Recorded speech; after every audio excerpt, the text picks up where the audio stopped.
Canada में खालिस्तानी आतंकियों का फन उठाना भारत को पसंद नहीं आ रहा।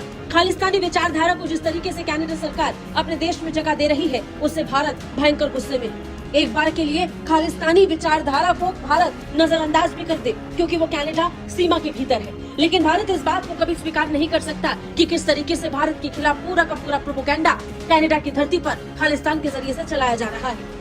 अस्सलामुअलैकुम दोस्तों, पिछले कुछ टाइम से इंडिया अब दूसरे ममालिक में प्रॉक्सी करके वहां पर अपने मुखालिफों को मरवा रहा है। इसमें पाकिस्तान में बहुत से लोग मरवाए गए हैं, खालिस्तान में तो वो मरवा ही रहे हैं। इसके अलावा जर्मनी, अमेरिका और फिर कनाडा में भी भारत ने इस तरह की टेररिज्म करके अपने मुखालिफों को मरवाया है। और अब कनाडा में भारत के खिलाफ सख्त तहरीक शुरू हो गई है। दोस्तों, सबसे बड़ी बात यह है कि खालिस्तान के साथ अब पूरा एक बड़ा मुल्क खड़ा है। खालिस्तान के साथ कौन खड़ा है? खालिस्तान के साथ है कनाडा। कनाडा में एक बहुत बड़ी रैली निकाली गई है, जिसमें भारतीय झंडे को नीचे फेंककर उसे बिल्कुल दोस्तों बेइज्जत किया गया है। जहां पर देखें तो दूसरी तरफ उन्होंने अपना झंडा लहराकर बताया कि इंडिया हमारे मुल्क में यानी कनाडा में आकर हमारे खालिस्तानी भाइयों का कत्लेआम कर रहा है। और दोस्तों, इसमें पहले भी पाकिस्तान ने, अमेरिका और फिर कनाडा ने भी ये बात उठाई है कि भारत इस तरह की प्रॉक्सिस करके दूसरे ममालिक में अमन को खराब करता आया है। इस पर दोस्तों अमेरिका भी काफी बार भारत की कमर कस चुका है। अब ये हो रहा है कि खालिस्तानी बिल्कुल खुलकर सामने आ रहे हैं। खालिस्तान तो दोस्तों इंडिया का जो पंजाब है वो तो बिल्कुल सुलग रहा है, लेकिन इंडियन मीडिया को देखिए तो कोई खबर नहीं है। बिल्कुल छोटे मोटे जो मीडिया चैनल होते हैं जो फेसबुक के हैं, क्योंकि फेसबुक भी इंडियन सरकार खुद कंट्रोल करती है, उनका अपना एक मीडिया सेल है जो यूट्यूब फेसबुक कंट्रोल करते हैं और अपनी मर्जी के चैनल को चलने देते हैं, बाकियों को बंद कर देते हैं। इस तरह के पेजेस खालिस्तानी लोगों ने बनाए हुए हैं, जिनमें खालिस्तान की डेली की वीडियोस आती हैं। और अगर आप वो वीडियो देख लें जहाँ पर खालिस्तानियों की और पुलिस और फौज की झड़प होती है, तो आप ये समझेंगे कि ये तो फिर कोई इराक शाम की वीडियो है, इतने हालात खराब है। लेकिन दोस्तों ऊपर कुछ भी नहीं, ऊपर सारा मीडिया कहता है कि हमारा मुल्क बहुत आगे जा रहा है, जबकि हकीकत यह है कि इंडिया अब टूटने वाला है। पाकिस्तान के समर्थन में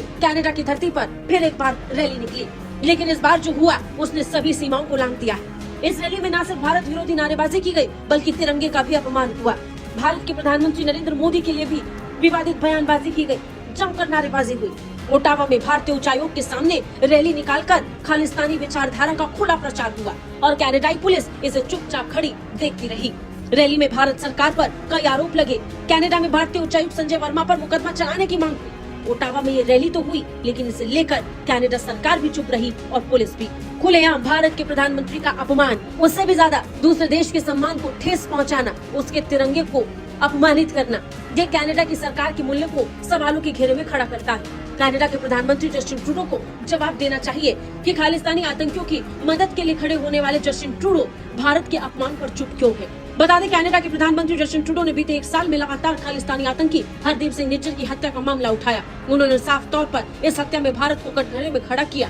कनाडा की संसद से उन्होंने सीधे भारत पर आरोप लगाया और कहा कि निज्जर की हत्या में भारत सरकार का हाथ हो सकता है। भारत इसे लेकर सबूत मांगता रहा, लेकिन एक साल का वक्त बीत जाने के बाद भी कनाडा के प्रधानमंत्री के पास सबूत देने के लिए कुछ नहीं बचा है।